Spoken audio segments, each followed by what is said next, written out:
bath of oil.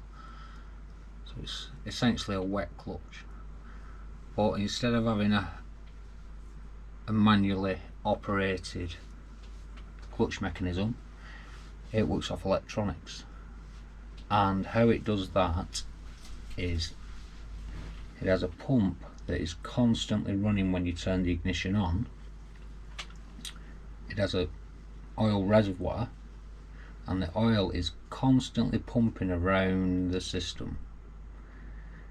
Now in here is what's called an annular piston, and what happens is there's also a valve in here. So when this valve closes, the pressure that is pumping around the system increases behind the clutch pack, and what that does is it forces it together and you get drive to your rear wheels.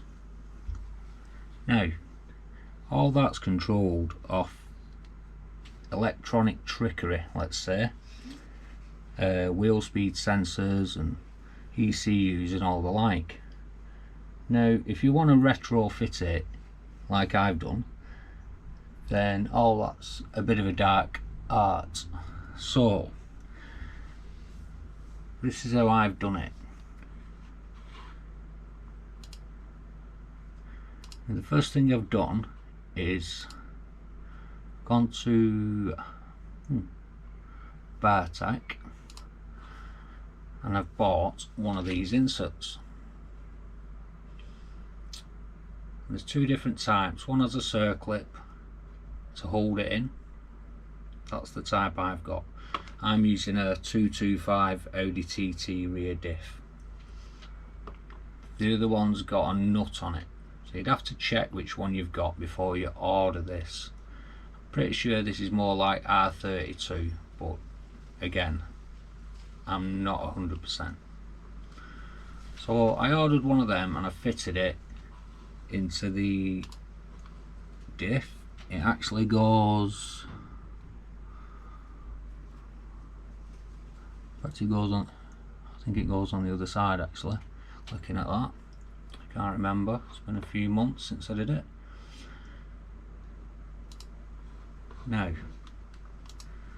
once that's fitted, whenever the pump is running, it will apply pressure.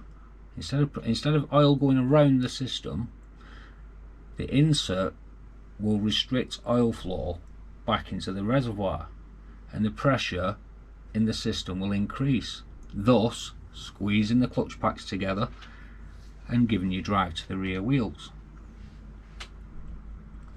So basically you fit the insert and then all you've got to do is get the pump running.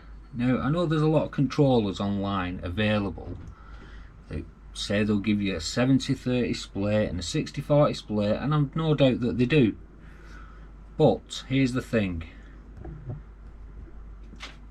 VW or Audi never designed that clutch pack to have any slip. Through its clever electronics and wheel speed slip detection, wheel speed sensing, all that, it either the pump is running all the time and it's either on or it's off.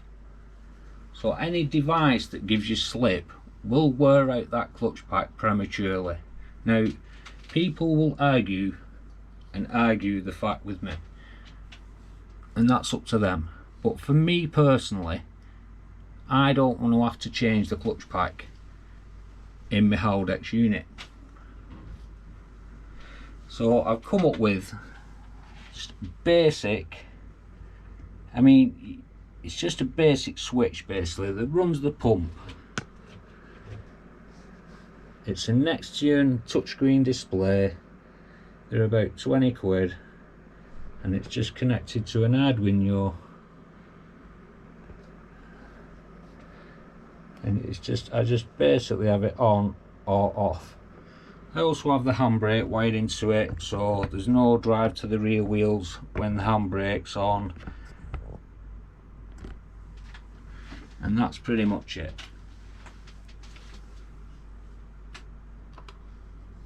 So if you want a bit more detailed information,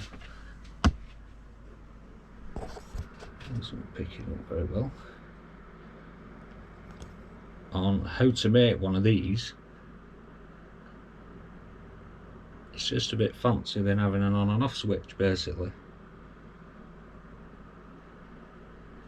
But yeah, I could make a video on how to do this, how to program this screen, and how to write the code for the Arduino. Let me know in the comments if you'd like to see that.